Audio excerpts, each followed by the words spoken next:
சந்தன மரம் நட்டா நிறைய நமக்கு பணம் கிடைச்சிடும். புதுக்கோட்டை, பண்ருட்டி போன்ற இடங்கள்ல இருந்து மரக்கன்று போய் தான். உழவர் திருநாள் நேயர்கள் அனைவருக்கும் வணக்கம். நம்ம இன்றைக்கி எங்கே வந்திருக்கோன்னு பார்த்தீங்கன்னா, காஞ்சிபுரம் மாவட்டத்தில் ஐயா ஒருத்தர் பார்த்தீங்கன்னா 1000க்கும் மேற்பட்ட பல வகை மரங்கள் வச்சுருக்காங்க. 900க்கும் மேற்பட்ட அரிய வகை மரங்களும் வச்சுருக்காங்க. ரொம்ப வருஷத்துக்கு முன்னாடியே ஐயா மரக்கன்றுகள் நட்டுருக்காங்க. இங்கே வந்து மரக்கன்றுகளை சேல்ஸும் பண்ணுறாங்க. மரக்கன்றுகள் பராமரிப்பது எப்படி அப்படிங்கிறத பற்றியும் ஐயா வந்து மக்களுக்கு வந்து தெரியப்படுத்திட்டு இருக்காங்க. மரங்களை வந்து பார்த்தீங்கன்னா எல்லா பக்கமும் வெட்டுறாங்க. நம்ம மரங்கள் நடுவதற்கான அவசியம் என்ன, எதிர்பார்க்குற அனைத்து வகையான மரங்கள் அவைலபிளாக இருக்குது. மரங்கள் வளர்ப்பது பற்றியான தகவலை தெரிஞ்சுக்கணும்னு நினச்சிங்கன்னா இந்த வீடியோவை ஃபுல்லாக பாருங்கள். இந்த வீடியோ உங்களுக்கு பிடிச்சிருந்ததுன்னா ஒரு லைக் பண்ணுங்க. வாங்க வீடியோக்குள்ள போகலாம். ஐயா வணக்கம். நம்ம பேர், நம்ம இடம் எங்கே அமைஞ்சிருக்கு சொல்லுங்க ஐயா. அனைவருக்கும் காலை வணக்கம். எழில்சோலை இயற்கை வேளாண் பண்ணையிலிருந்து மரம் மாசுலாமணி பேசுகிறேங்க. இது காஞ்சிபுரம் மாவட்டம் உத்தரமேர் வட்டம் கைத்தண்டலம்ங்கிற ஒரு கிராமத்தில் இந்த பண்ணை கடந்த 26 ஆண்டுகளுக்கு முன்னாடி தொடங்கி நடந்து வருகிறது. இங்கே பல்வேறு வகையான மரங்களும் பல்வேறு வகையான அரிய வகை தாவரங்களும் நட்டு வளர்த்து பெரிய ஒரு சிறிய வனமாக வளர்ந்துள்ளது. ஐயா இப்போ வந்து பார்த்தீங்கன்னா மரக்கன்று வளர்க்குறதுக்கு என்ன காரணங்க ஐயா? நம்மளுடைய மொத்த வனப்பரப்பில் 33 விழுக்காட்டுக்கு மேலாக வனங்கள் இருக்க வேண்டிய அவசியம் இருக்கிறது. மரங்கள் பழங்கள் கொடுக்கிறது, காய்கனி கொடுக்கிறது, மர ஜாமான்கள் செய்கிறோம், மரத்தால் மண் அரிப்பை தடுக்கிறது, மரங்களால் ஏற்படுகிற இலைத்தலைகள் மக்குத்தன்மை ஏற்படுகிறது. இப்படி பல்வேறு விஷயங்களை நாம் சொல்லலாம். இப்போ நம்ம இடத்துல பார்த்தீங்கன்னா என்னென்ன வகையான மரக்கன்றுகள் இருக்குங்க ஐயா? இப்போ ரொம்ப அரிய வகை மரங்கள் சொல்லணும்னு சொன்னால், இப்போ தேவதாரு, மகாவில்வம், திருவோடு, வேங்கை, ருத்ராட்சம், சந்தனம், செஞ்சந்தனம், கடம்பம், மஞ்சள் கடம்பம், வெண்கடம்பம், மருது, கருமருது, பூ மருது, ஆனைக்குன்றுமணி, இது போன்ற நிறைய மரங்களை நம்மளுடைய மண்ணுக்கேற்ற பாரம்பரிய மரங்களை நட்டு வருகிறோம். அரிய வகை மரங்களை பல்வேறு காடுகளிலே, பல்வேறு சமூக காடுகளிலே சென்று அந்த விதைகளை கொண்டு வந்து மரக்கன்றுகளை உற்பத்தி செய்து வருகிறோம். ஆரம்ப கட்டத்தில் பார்த்தீங்கன்னா, இந்த காஞ்சிபுரம் மாவட்டத்தினுடைய மரம் வளர்ப்பு சங்க தலைவரா வனத்துறையில தேர்வு பண்ணாங்க 2006. அந்த மரங்கள் நடணுங்கிற ஒரு தேவை, தண்ணீர் பற்றாக்குறைக்கு நம்ம ஆளானோம். 2015 நமக்கு தொடர்ந்து நல்ல மழை இருக்கு. அதுக்கு முன்னாடி எல்லாம் கடுமையான வறட்சி, வேலையாட்கள் குறைவு. மத்திய அரசு என்னைக்கு 100 நாள் வேலைவாய்ப்பு திட்டத்தை கொண்டாந்ததோ அன்னைக்கே விவசாயத்துக்கு ஒரு பெருமையான பாதிப்பு ஏற்பட்டது. அப்பதான் நம்ம அந்த தலைவரா தேர்வு செய்த பிறகு விவசாயிகளுக்கு ஆலோசனை சொல்றதோட சேர்ந்து நானும் நிறைய கற்றுக்கினேன். என்ன மண்ணுக்கு என்ன மரங்கள் வரும், என்ன மண்ணுல என்ன மரங்கள் நடக்கூடாது, அப்ப நஞ்சை நிலங்கள்னா என்ன, புஞ்சை நிலங்கள்னா என்ன, இது சம்மந்தமா நம்ம தேடி எல்லா விவசாயிகளுக்கும் நம்ம சொன்னா போதாது, நம்மளும் ஒரு பல்வேறுபட்ட மரங்களை வளர்க்கணும் அப்படிங்கறது நம்ம ஏற்பட்டதுனாலதான் தமிழ்நாடு முழுக்க எல்லா வகையான சந்தேகங்களுக்கும் விவசாயிகளுக்கும் மரங்கள் பற்றி மண்ணுக்கேத்த மரங்களை நடணும்னு சொல்றோம். ஐயா இப்ப மரம் நடுறதுக்கு முன்னாடி எந்தெந்த மாதிரியான விஷயங்களை நம்ம தெரிஞ்சிருக்கணும்? முன்னாடியே முதல்ல தரமான விதைக்கன்று, மண்ணுக்கேற்ற மரம், இந்த 2 விஷயத்த நம்ம தாரக மந்திரமா எடுத்துக்கணும். இந்த யூடியூப் சேனல் பார்த்துக்கிற அத்தனை பேருக்கும் என்ன கேட்குறோன்னா, நிறைய செய்திகளை நீங்க இன்னைக்கு ஊடகங்கள்ல பாக்குறீங்க. அனுபவப்பட்ட விவசாயிகளை, பல்வேறுபட்ட விவசாயிகளை நீங்க சந்திக்கணும். அப்பதான் உங்களுக்கு நிறைய ஒரு வெற்றி கிடைக்கும். ஐயா இப்ப சந்தன மரம், செம்மரம் இந்த மாதிரி மரங்கள் நம்ம இஷ்டத்துக்கு நட முடியாது. கவர்மெண்ட்டில் அனுமதி வாங்குற மாதிரி இருக்கும். அதுக்கு எந்த மாதிரியான அனுமதி வாங்கணும், அதை நம்ம நடவு செய்கிறதுக்கு எந்த முறையில் நடவு செய்யணும், அதை பற்றி கொஞ்சம் சொல்லுங்கள். முதல்ல நம்ம வெண் சந்தனத்தை பற்றி பார்க்கலாம். தமிழ்நாடு வனச்சட்டத்தில் சந்தன மரம் யார் வேணாலும் நட்டுக்கலாம். இப்போ அதுக்கு அனுமதி கொடுத்துட்டாங்க. விஓ கிட்ட நீங்கள் உங்களுடைய சர்வே எண்ணில் ஒரு 10 மரம் சந்தன மரம் நடுறீங்கன்னா, ஒரு 6 மாதத்துக்கு அப்புறமோ ஒரு வருஷத்துக்கு அப்புறமோ அந்த விஓ இட்டுன்னு அந்த இடத்த காமிச்சிங்கன்னா, அவர் ஒரு சர்வே நம்பரில் இருக்குது, 10 மரம் இருக்குது அப்படின்னு சொல்லிட்டு ஒரு அடங்கலை கொடுப்பாரு.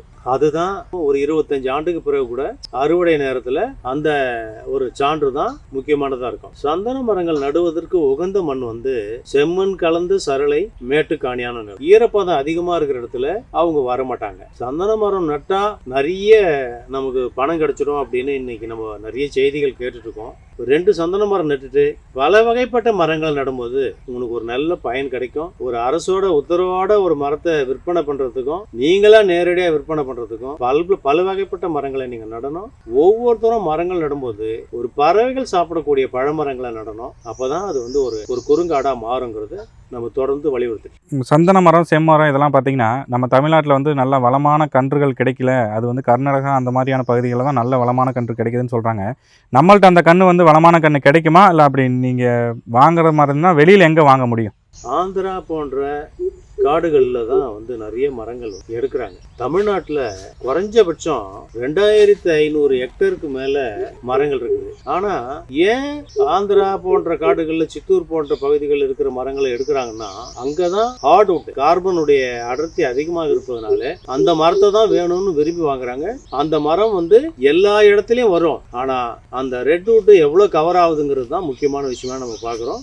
ஆந்திரா, ராஜமுந்திரி போன்ற இடங்கள்ல இருந்து மரக்கன்று சாதாரணமா இங்கிருந்து புதுக்கோட்டை, பண்ருட்டி போன்ற இடங்கள்ல இருந்து மரக்கன்று போய் தான் அங்க பெரிய கண்ணா வளர்ந்து வருது. உங்களுக்கு எளிமையா நான் ஒண்ணு சொல்றேன், ஒரு தரமான மரக்கன்று வேணும்னா நீங்க எங்க ஒன்னாலும் வாங்குங்க. தண்டு பகுதி கட்டை விரலுக்கு மேல கனமா இருக்குதான்னு பாருங்க, இலைகள் அகலமா இருக்கான்னு பாருங்க. இதுதான் உங்களுக்கு வந்து ஒரு சான்று. தமிழ்நாட்டுல விதைகள் போட்டு மதர் பெட் மூலியமா உற்பத்தி செய்யற மரக்கன்று தான் ஆந்திரா, கர்நாடகாவுக்கு போயிட்டு அங்கிருந்து வளர்ந்து இங்க வருதுங்கிறத நீங்க எல்லோரும் தெரிஞ்சுக்கணும். ஐயா, இப்போ ஓகே, இப்போ நம்ம தரமான கன்று வந்து தேர்வு பண்ணி வாங்கிட்டோம். எந்த மாதிரியான முறையில் நடவு செய்யும் போது பட்டு போகாம மரம் நல்லா வளர்ச்சி அடைகிறதுக்கு என்ன நம்ம எந்த மாதிரி நடவு செய்யணும்? ஒன்று வந்து ஆழமான குழி எடுக்கிறது.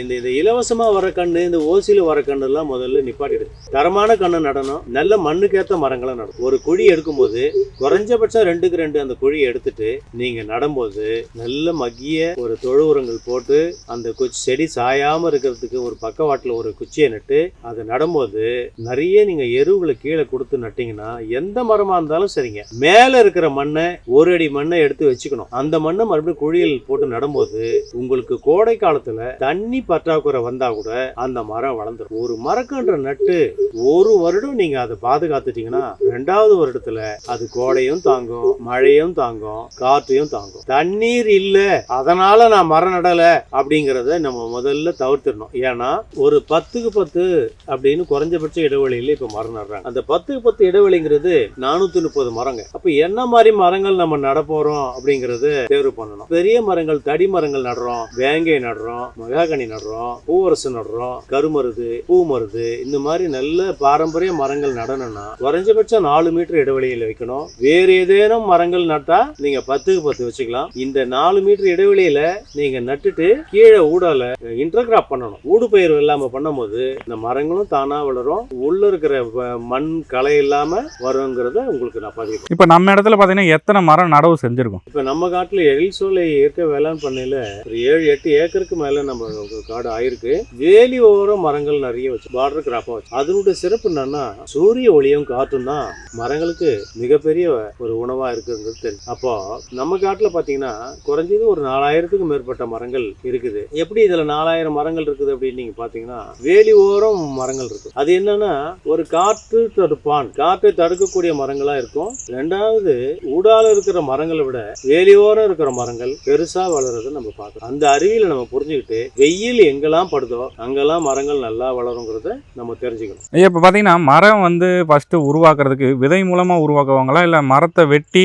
அதை வளர வைப்பாங்களா ஐயா? மரங்கள் பொறுத்த வரைக்கும் 90 விழுக்காட்டுக்கு மேல வந்து விதைகள் மூலமா தான் மரங்கள் வருது. அப்போ கிளைகள் மூலமா நம்ம என்னெல்லாம் பண்ணிட்டு இருக்கிறோம் அப்படின்னு சொன்னா, இப்போ உதாரணத்துக்கு ஒரு அரச மரம், ஒரு ஆலமரம், அத்தி மரம், இச்சி மரம், இலுப்ப மரம், இது போன்ற மரங்கள் கிளைகள் ஊனலாம். இப்போ மரம் நட்டதுக்கு அப்புறம் பார்த்தீங்கன்னா நம்ம கிளை வந்து கழிக்கணும்னு சொல்றாங்க. அது எவ்வளோ நாள் கழிச்சு கழிக்கணும், இல்லை அது கிளை கழிக்கலாமா கழிக்க கூடாதா? மரங்கள் என்பது மரக்கிளையை வெட்டி தான் வளர்க்கணும்னு கிடையாது. காடுகளில் வளரக்கூடிய மரங்கள் பார்த்தீங்கன்னா நம்ம யாரும் எந்த கிளையும் வெட்டுறோம். இங்கே ஏன் நம்ம வெட்டுறோம்னா, இப்போ நாங்கள் வந்து காஞ்சிபுரம் மாவட்டத்தில் இருக்கிறோம்னா எங்களுக்கு ஒவ்வொரு ஆண்டுலையும் 3-4 இருந்து புயல் காத்து வரும், மரங்கள் வேரோடு சாயும். அப்போ இதை தப்பிக்க வைக்கிறதுக்கு தான் நம்ம கிளைகளை இறக்குறோம். இல்லைன்னா புயலே வராது அப்படின்னு சொன்னா கிளைகள் எடுக்கிறது தவிர்க்கலாம். ஒரு மரம் கிளை வெட்டி வெட்டி வளர்க்கறதுக்கும் இலைகளை வெட்டாம வளர்றதுக்கும் வளர்ச்சிகள் மாறுதல் இருக்கு. அப்ப இவங்க என்ன பண்ணுவாங்கன்னா, இப்ப நம்ம விவசாயிங்க ஒரு மரம் நட்டா நேரா வளரணும்னு ஒரு ஆசை இருக்கு. ஆனா ஒரு 6 மாசத்துல இருந்து அந்த பக்க கிளைகள் வரும்போதே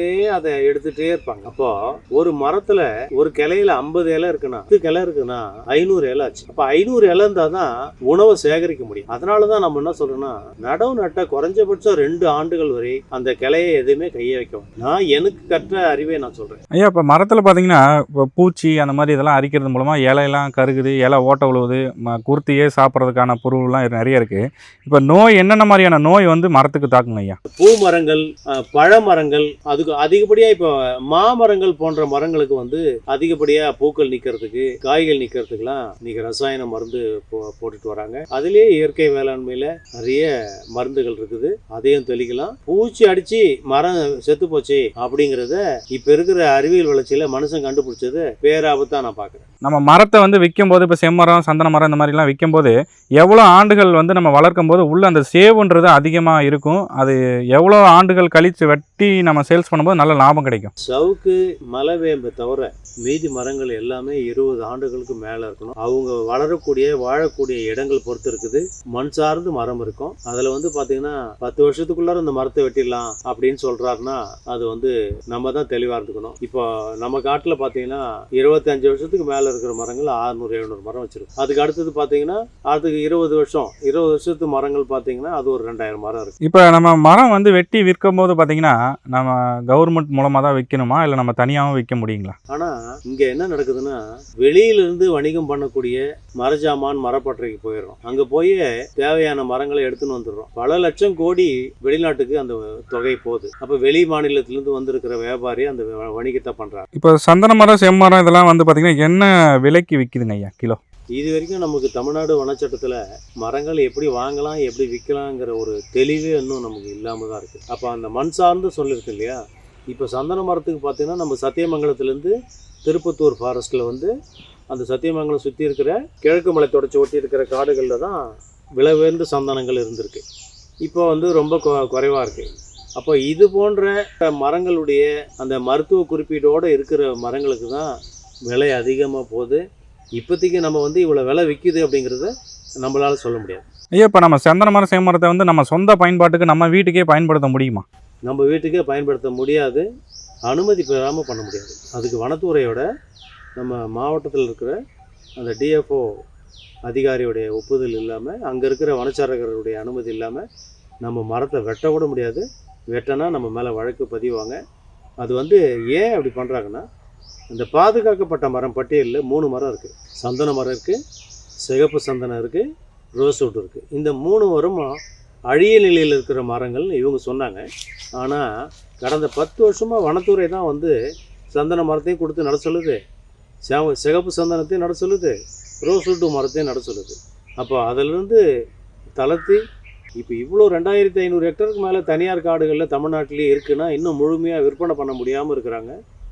அது வந்து அரசு வந்து கோரிக்கையாக நான் சொல்லுவது, அந்த விளைஞ்ச மரங்களை அரசு வந்து வாங்கி விற்கிறதுக்கு முயற்சி எடுக்கணும். அது மூலிமா அந்த விவசாயிகளுடைய மருத்துவ செலவுக்கெல்லாம் பயன்படும். இன்னும் நிறைய பேர் வளர்த்துட்டு இன்னும் வெட்ட முடியாமல் இருக்கிறத நம்ம எல்லாரும் பார்க்குறோம். அது அரசுக்கும் தெரியும்.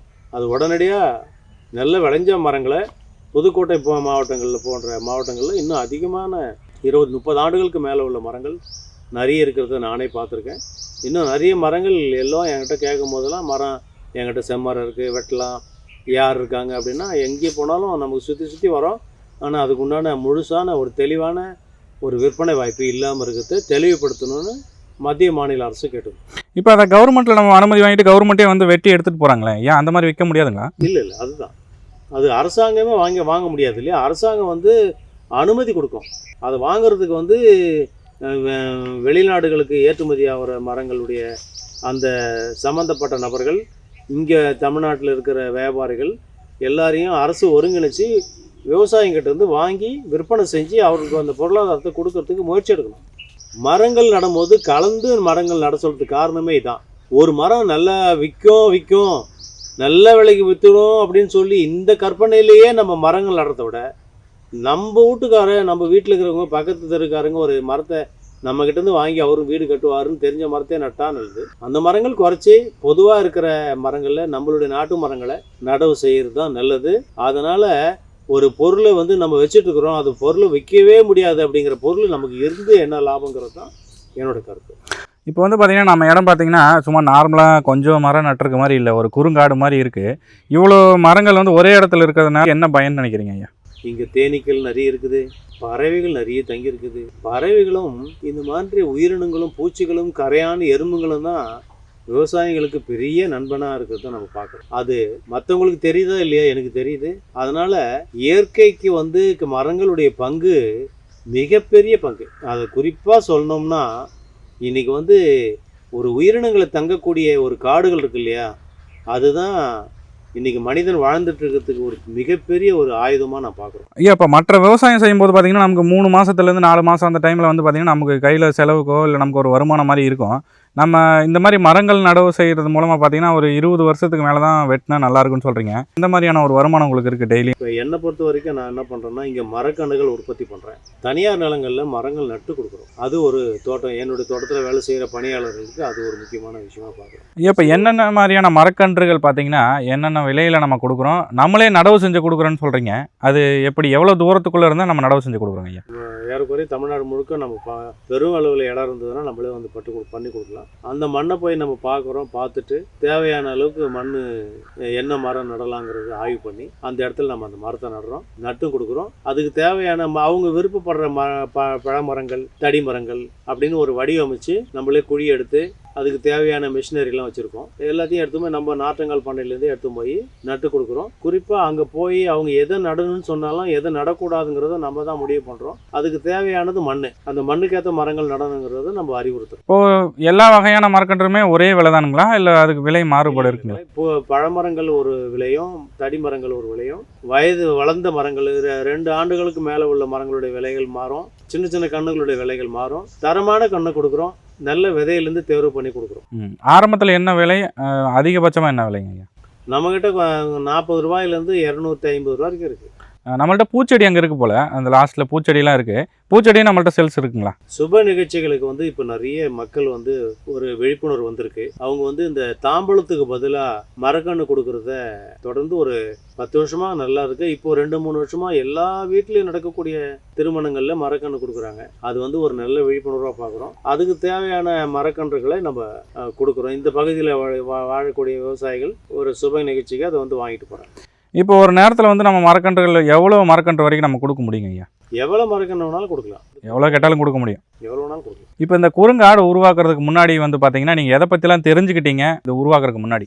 அதுதான், அது ஒரு பெரிய தேடல். அது நிறைய விவசாயிகளை போய் சந்திக்கிறது. இப்போ நம்ம பகுதி வந்து சுத்தமாக நஞ்ச நிலங்கள், புஞ்ச நிலங்கள் இருக்கக்கூடிய காஞ்சிபுரம் மாவட்டம் வந்து ஏரிகள் நிறைஞ்ச மாவட்டம். அப்போது இப்போ நமக்கு வந்து இந்த கிழக்கு மலை தொடர்ச்சி, மேற்கு மலை தொடர்ச்சி ஒட்டி இருக்கிற காடுகள்லாம் பார்த்தீங்கன்னா அங்கே இன்னும் நல்லா சிறப்பாக பண்ணுறாங்க. இப்போ சமவெளி பகுதியிலேயே மிளகு பண்ணுறாங்க. அது 3 அடுக்கு 4 அடுக்கு 5 அடுக்கு முறை விவசாயம்லாம் நிறைய பண்ணுறாங்க. அதில் பலா பண்ணுறாங்க, தென்னைக்கு அடியில் கொக்கோ, சாக்லேட்டு வரக்கூடிய பழங்கள். அதுக்கு அடுத்தது பார்த்தீங்கன்னா மிளகு, கீழே ஏலக்காய், அந்த மாதிரி பண்ணுற போது அவங்களெலாம் போய் பார்த்துட்டு நம்ம வந்து இந்த மரங்களை உருவாக்கியிருக்கோம். நாங்கள் 4 மீட்டருக்கு ஒரு மரம் அங்கே வச்சுருக்கோம். இங்கே வந்து பார்த்தீங்கன்னா இப்போ இந்த ஆண்டு நம்ம எல்லாத்தையும் சரி பண்ணிட்டு வரோம். மிளகு இங்கேயும் கொண்டு வரலாம், அந்த சூழல் இங்கே இருக்குது அப்படிங்கிறது தெரிஞ்சுக்கிட்டோம். இப்போ மிளகு பார்த்தீங்கன்னா நல்லா நிழலான பகுதியிலையும் கூலிங்கான பகுதியிலையும் ஒரு அந்த மாதிரியான மலைப்பகுதிகளில் தானே வர்றதுக்கான வாய்ப்பு இருக்குங்க ஐயா? நம்ம இடத்துல வருமா?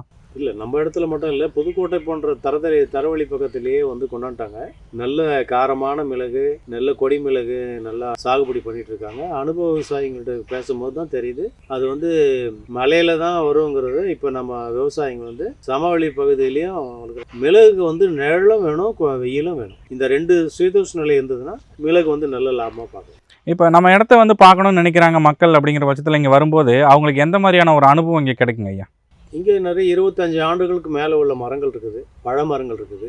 எல்லாத்தையும் பார்க்கும்போது அவங்களுக்கு இதை பார்த்த மாதிரி நம்மளும் ஒரு காடு உருவாக்கணும் அப்படிங்கிற எண்ணத்தை உருவாக்கக்கூடிய இடம் தான் எழில்சோலையாக பார்க்கணும். இப்போ நம்ம இடத்துல வந்து பார்த்தீங்கன்னா பயிற்சி கொடுக்குறேன்னு சொல்லியிருக்கீங்க. எந்த மாதிரியான பயிற்சி கொடுக்குறீங்க ஐயா நம்ம இடத்துல? இங்கே மாணவர்கள் வந்து ஒரு நாள் பயிற்சி இங்கே வராங்க. தொடர்ந்து கல்லூரி பள்ளி மாணவர்கள் வராங்க. அவங்களுக்கு வந்து பார்த்தீங்கன்னா இங்கே மண் எப்படி மலட்டுத்தன்மை ஏற்பட்டிருக்கிறது, இப்போ இருக்கிற விவசாயத்தில் என்ன மாதிரி ரசாயன உரங்கள் கலந்துருக்குது, அதை பற்றி சொல்கிறோம். பறவைகளால் நமக்கு என்ன காடுகள் எப்படி உருவாயிருக்கு, அப்போ உயிரினங்கள் தான் வந்து வனத்தை பாதுகாக்குதுங்கிறத சொல்லியிருக்கோம். மரக்கண்ணை எப்படி உற்பத்தி பண்ணணும்னு சொல்கிறோம். பள்ளி படிக்கிற பசங்களுக்கு வந்து வீடுகளில் மரங்கள் வளர்க்குறதுக்கு அவங்க வந்து மரக்கன்று எப்படி வளர்க்கணுங்கிறது எந்தெந்த காலநிலை பருவங்களில் எந்த மாதிரி விதைகள் கிடைக்குது அதை சொல்லி கொடுக்குறோம். அவங்களே மரக்கன்று வளர்த்து அவங்களே நட சொல்கிறோம். இங்கே வந்து கலந்துக்கிற எல்லா மாணவர்களுக்கும் ஒரு மரக்கன்று கொடுத்தோம். நன்றி.